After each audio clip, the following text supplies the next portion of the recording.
আজিৰ প্ৰথমটো খবৰ হৈছে আইআইটিৰ নামভৰ্তিত সলনি কৰা হৈছে এইবাৰ নিয়ম। ভাৰতীয় প্ৰযুক্তিবিদ্যা প্ৰতিষ্ঠানৰ নামভৰ্তিৰ ক্ষেত্ৰত চৰকাৰে নিয়ম কিছু শিথিল কৰিছে। কৰোনা ভাইৰাছৰ সংক্ৰমণৰ পৰিপ্ৰেক্ষিততে আইআইটিৰ নামভৰ্তি প্ৰক্ৰিয়াৰ নিয়মৰ শিথিলকৰণ কৰা হৈছে।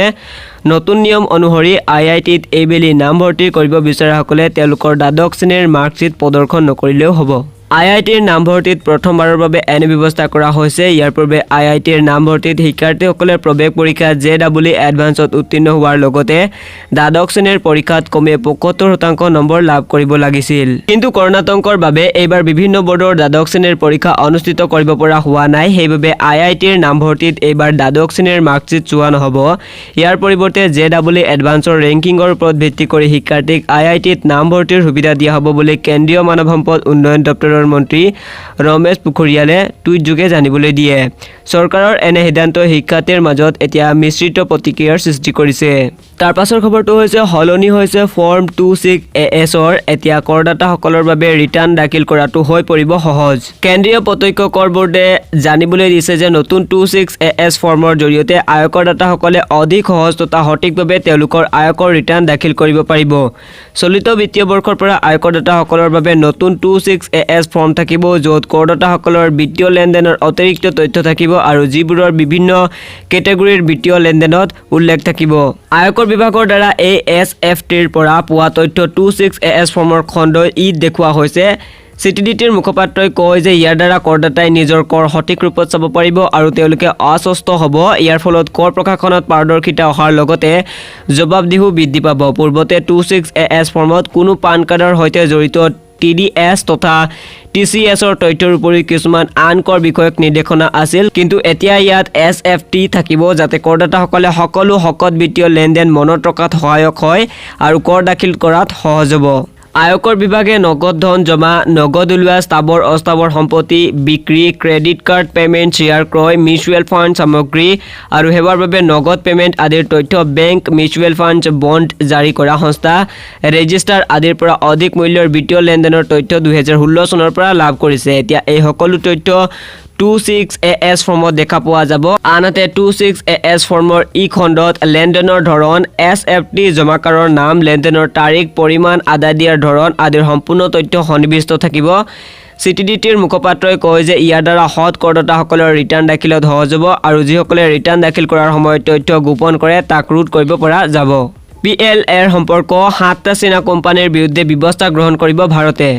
লাডাখ সংকটৰ পিছতে চীনৰ বিৰুদ্ধে অধিক কঠোৰ হৈছে ভাৰত। ইতিমধ্যে ভাৰতে চীনৰ 59টাকৈ এপ নিষিদ্ধ কৰাৰ পিছত এইবাৰ ভাৰতত ব্যৱসায়িক সাম্ৰাজ্য গঢ়ি তোলা 7টাকৈ চীনৰ কোম্পানীৰ বিৰুদ্ধে ব্যৱস্থা গ্ৰহণৰ বাবে সাজু হৈছে চৰকাৰ। ভাৰতে নজৰত ৰখা এই 7টা কোম্পানীৰ ভিতৰত হুৱেই, আলিবাবা, জিনজিং, Cathay International, China electrical technology group, Tencent, SAIC motor corporation আদি অন্যতম। চৰকাৰে অভিযোগ কৰা অনুসৰি এই কোম্পানীকেইটাই চীনৰ সেনাবাহিনী PLAৰ সৈতে পোনপটীয়া অথবা পৰোক্ষভাৱে সম্পৰ্ক ৰক্ষা কৰি আহিছে। চীনৰ টেলিকম কোম্পানী হুৱেইৰ প্ৰতিষ্ঠাপক ৰেং জেংফেই এটা সময়ত PLAৰ উপ সঞ্চালক আছিল। ভাৰতত 2018-19 বিত্তীয় বৰ্ষত কোম্পানীটোৱে ব্যৱসায় কৰিছে প্ৰায় 12,800 কোটি টকাৰ। শেহতীয়াকৈ 5G সংযোগক লৈ আমেৰিকা, জাপান, ব্ৰিটেইন, অষ্ট্ৰেলিয়া আদি দেশৰ সৈতে হুৱেই কোম্পানীৰ সংঘাত হৈছে। ফলত বহুকেইখন দেশে কোম্পানীটো নিষিদ্ধ কৰাৰ দিশে অগ্ৰসৰ হৈছে। তাৰ পাছৰ খবৰটো হৈছে আজিৰে পৰা গুৱাহাটীত আনলক 1। আজিৰে পৰা গুৱাহাটীত আৰম্ভ হ'ব আনলক 1। আনলক 1ত বহু ক্ষেত্ৰত শিথিলতা আনিছে ৰাজ্য চৰকাৰে। অহা 2 আগষ্টলৈকে গুৱাহাটীত আনলক বাহাল থাকিব বুলি এক সংবাদমেলযোগে জনাই ৰাজ্যৰ মুখ্য সচিব সঞ্জয় কৃষ্ণই। মহানগৰীৰ সকলো দোকান বজাৰ খোলা থাকিব যদিও ৰাস্তাৰ এটা পাৰত পৰ্যায়ক্ৰমে এদিন খোলা থাকিব দোকানসমূহ। 7 বজাৰ পৰা 5 বজালৈকে দোকানসমূহ খোলা ৰখাৰ নিৰ্দেশনা দিয়া হৈছে। পাইকাৰী আৰু আন সামগ্ৰীৰ বিক্ৰী সোমবাৰৰ পৰা শুকুৰবাৰলৈ খোলা থাকিব বুলি তেওঁ জনায়। অৱশ্যে আনলক 1ত gym, cinema hall, shopping mall, শিক্ষানুষ্ঠান বন্ধ থাকিব। ইয়াৰ উপৰিও তেওঁ জনোৱা অনুসৰি চৰকাৰী বেচৰকাৰী কাৰ্যালয় 30% কৰ্মচাৰীৰে খুলিব পাৰিব। সকলো কাৰ্যালয়তে কৰোনা পৰীক্ষা কৰিব লাগিব। তদুপৰি সকলো নিৰ্মাণ কাৰ্যৰ কাম চলাই নিব পাৰিব বুলি তেওঁ জনায়। পাৰ্লাৰ আৰু চেলুন কেৱল চুলি কটাৰ বাবে মুকলি কৰিব পাৰিব বুলি তেওঁ জনায়। ৰিপৰ্ট, কেব, অটো ৰিক্সা চলাব পাৰিব যদিও চালকে চেনিটাইজাৰ, থাৰ্মোমিটাৰ ৰাখিব লাগিব। কেব, অটো ৰিক্সা আৰু ৰিক্সাত কেৱল 2জন যাত্ৰী নিব পাৰিব। সকলোৱে COVID-19 নিগেটিভ প্ৰমাণপত্ৰ দেখুৱাব লাগিব আৰু প্ৰত্যেক ভাড়ামৰাৰ পাছত চেনিটাইজ কৰিব লাগিব। তাৎপৰ্যপূৰ্ণভাৱে ব্যক্তিগত বাহন চলাচল নিষিদ্ধ কৰিছে ৰাজ্য চৰকাৰে, কিন্তু কেৱল জৰুৰীকালীন আৰু কাৰ্যালয় সংক্ৰান্তীয় কামতে ব্যক্তিগত বাহন চলাচল কৰিব পাৰিব। সান্ধ্য আইন সন্ধিয়া 6 বজাৰ পৰা পুৱা 8 বজালৈকে অব্যাহত থাকিব বুলি মুখ্য সচিবে জনায়। সোমবাৰ আৰু মঙ্গলবাৰে আন্তঃজিলা যাতায়াত খোলা থাকিব, কিন্তু বুধবাৰৰ পৰা এই সেৱা বন্ধ থাকিব বুলি তেওঁ জনায়। তাৰ পাছৰ খবৰটো হৈছে জিঅ'ই বন্ধ কৰিলে আটাইতকৈ সস্তা দুটাকৈ জনপ্ৰিয় প্লেন। জিঅ'ৰ গ্ৰাহকসকলৰ বাবে এক বেয়া খবৰ, কোম্পানীটোৱে ইয়াৰ আটাইতকৈ সস্তা দুটাকৈ প্লেন বাতিল কৰিছে। গ্ৰাহকৰ মাজত জনপ্ৰিয় উক্ত প্লেন দুটা হ'ল 49 আৰু 69 টকাৰ প্লেন। এই প্লেন দুটা জিঅ'ই গ্ৰাহকক ক্ৰমে 14 দিন আৰু 24 দিনৰ ভেলিডিটি আগবঢ়াইছিল। বৰ্তমান জিঅ'ৰ প্লেনসমূহৰ ভিতৰত গ্ৰাহকৰ বাবে আটাইতকৈ সস্তাৰ প্লেন থাকিল 75 টকাৰ প্লেন। জিঅ'ৰ 75 টকাৰ প্লেনৰ ম্যাদ 28 দিন। ইয়াত গ্ৰাহকে মুঠ 3 GB ডাটা আৰু 50টা SMS বিনামূলীয়াকৈ ব্যৱহাৰ কৰাৰ সুযোগ লাভ কৰে। তদুপৰি জিঅ'লৈ আনলিমিটেড কল তথা জিঅ'ৰ পৰা আন নেটৱৰ্কলৈ 500 মিনিট কলৰ সুবিধা দিয়া হৈছে। সেইদৰে জিঅ'ৰ 125 টকাৰ প্লেনত গ্ৰাহকে মুঠ 14 GB ডাটা আৰু 300টা SMS পঠাব পাৰে। এই প্লেনৰ ম্যাদ 28 দিন। ইয়াতো গ্ৰাহকে জিঅ'লৈ আনলিমিটেড কল তথা জিঅ'ৰ পৰা আন নেটৱৰ্কলৈ 500 মিনিট কল কৰাৰ সুবিধা লাভ কৰিব।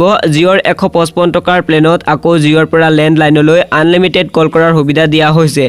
তদুপৰি গ্ৰাহকে লাভ কৰিব আন নেটৱৰ্কলৈ 500 মিনিট কল কৰাৰ সুবিধা। এই প্লেনত গ্ৰাহকে দিনে 100 SMS আৰু লগতে 28 GB ডাটা লাভ কৰিব। আনহাতে জিঅ'ৰ আন এটা সস্তা তথা আকৰ্ষণীয় প্লেন হৈছে 185 টকাৰ প্লেন। ইয়াত গ্ৰাহকে প্ৰতিদিনে 2 GB ডাটাৰ লগতে 100টা SMS কৰাৰ সুবিধা পাব। এই প্লেনত 28 দিনৰ ম্যাদৰ লগতে মুঠ 54 GB ডাটা লাভ কৰিব গ্ৰাহকে। এই প্লেনতো জিঅ'ৰ পৰা জিঅ'লৈ তথা জিঅ'ৰ পৰা লেণ্ডলাইনলৈ আনলিমিটেড কল কৰাৰ সুবিধা দিয়া হৈছে। সেইদৰে গ্ৰাহকে লাভ কৰিব আন নেটৱৰ্কলৈ 500 মিনিট কল কৰাৰ সুবিধা। তাৰ পাছৰ খবৰটো হৈছে 24 জুলাইত পৃথিৱীৰ নিচেই কাষেৰে পাৰ হৈ যাব বৃহৎ উল্কাপিণ্ড।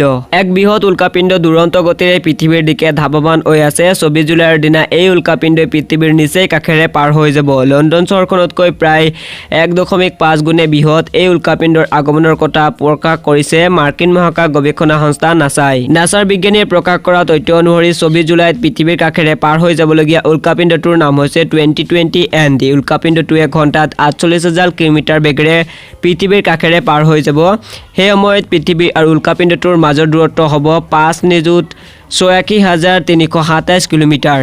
মহাকাশৰ ক্ষতিকাৰক উল্কাপিণ্ডসমূহৰ মাজেৰে এটা এই উল্কাপিণ্ডটোৱে পিছে পৃথিৱীৰ সৈতে সংঘৰ্ষত লিপ্ত হোৱাৰ আশংকা তেনেই কম বুলি নাছাৰ সূত্ৰই প্ৰকাশ কৰিছে।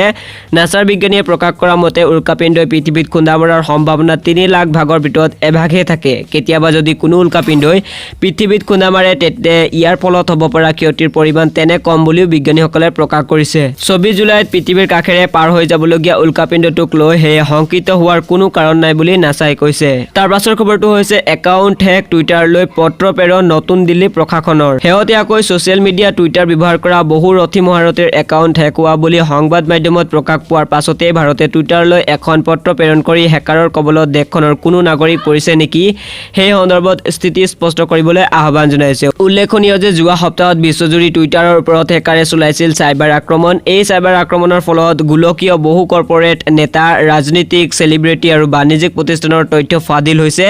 চাইবাৰ আক্ৰমণকাৰীয়ে টুইটাৰ একাউণ্ট হেক কৰি এই লোকসকলৰ তথ্য ডাউনলোড কৰা বুলি ছ'চিয়েল মিডিয়া প্লেটফৰ্মটোৰ পৰা সদৰি কৰা হৈছে। ইয়াৰ লগে লগে বিশ্বজুৰি সৃষ্টি হৈছে চাঞ্চল্য।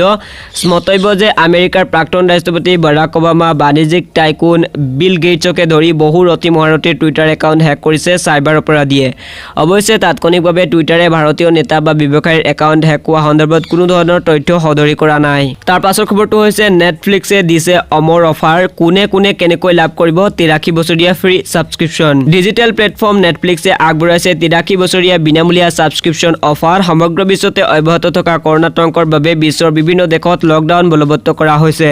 লকডাউনৰ ফলত দেশসমূহৰ ছবি গৃহসমূহ সম্পূৰ্ণৰূপে বন্ধ হৈ আছে, যাৰ ফলত ঘৰতে আবদ্ধ হৈ থাকিব লগা হৈছে বিশ্বৰ অধিকাংশ লোক। তেনে অৱস্থাত বিভিন্ন ডিজিটেল প্লেটফৰ্মসমূহৰ ব্যৱসায় তথা প্ৰচলন বৃদ্ধি পোৱা পৰিলক্ষিত হৈছে। বিশেষকৈ চিনেমা আৰু ৱেব ছিৰিজ উপলব্ধ হোৱা অনলাইন প্লেটফৰ্মসমূহৰ প্ৰচলনৰ লগতে ছাবস্ক্ৰাইবাৰৰ সংখ্যা অত্যাধিক হাৰত বৃদ্ধি পোৱা দেখা গৈছে। Amazon Prime, Netflix, G5, Disney plus, হটষ্টাৰৰ দৰে প্লেটফৰ্মসমূহৰ ব্যৱসায় ৰমৰমীয়া বুলি ক'ব পাৰি। লকডাউনৰ সময়ছোৱাত তেনে সময়তে নেটফ্লিক্সে এক অভিনৱ অফাৰ আগবঢ়াইছে। এই অফাৰৰ যোগেদি 83 বছৰ অৰ্থাৎ 1000 মাহৰ বাবে বিনামূলীয়া ছাবস্ক্ৰিপশ্যন আগবঢ়োৱা হৈছে। ইয়াৰ ফলত ছাবস্ক্ৰাইবাৰে 83 বছৰৰ বাবে নেটফ্লিক্সৰ প্ৰতিটো প্ৰগ্ৰামকে বিনামূলীয়াকৈ উপভোগ কৰিব পাৰিব। পিছে কেনেকৈ লাভ কৰিব পৰা যাব যাব এই নেটফ্লিক্সৰ বাম্পাৰ অফাৰ। যোৱা সপ্তাহত নেটফ্লিক্সত দ্য ওল্ড গাৰ্ড নামৰ এটা শ্ব' মুক্তি দিয়া হৈছে। এইটো হৈছে নেটফ্লিক্সৰ নিজা শ্ব'। এই শ্ব'টো উদযাপন কৰিবলৈ নেটফ্লিক্স ইয়াৰ উপভোক্তাসকলক অমৰ অফাৰ দিয়াৰ বাবে সিদ্ধান্ত গ্ৰহণ কৰিছে। ইয়াৰ বাবে দ্য ওল্ড গাৰ্ড নামৰ ভিডিঅ' গেমটো খেলি শত্ৰুপক্ষক পৰাভূত কৰিব লাগিব। এই গেমটো উপভোগ কৰাৰ সমান্তৰালভাৱে খেলি শত্ৰুপক্ষক পৰাজিত কৰি বিজয়ী হোৱাসকলে নেটফ্লিক্সৰ অমৰ ছাবস্ক্ৰিপশ্যন লাভ কৰিব, যাৰ ফলত তেওঁ নেটফ্লিক্সত চিনেমাৰ লগতে আটাইবোৰ প্ৰগ্ৰাম ফ্ৰীতে চাব পাৰিব 83 বছৰ ধৰি। অৱশ্যে এই অফাৰ অতি সীমিত। ইতিমধ্যে আৰম্ভ হোৱা এই অফাৰ অহা 19 জুলাইলৈকে উপলব্ধ হ'ব। তাৰ পিছত সৰ্বোচ্চ স্ক'ৰ কৰাজনে এই অফাৰ লাভ কৰিব। কিন্তু পৰিতাপৰ কথাটো হ'ল এইটো যে নেটফ্লিক্স কেৱল মাৰ্কিন যুক্তৰাষ্ট্ৰৰ লোকৰ বাবেহে আগবঢ়াইছে এই অমৰ অফাৰ। এইখিনিয়ে হৈছে আজিৰ দিনটোৰ কিছুমান গুৰুত্বপূৰ্ণ খবৰ।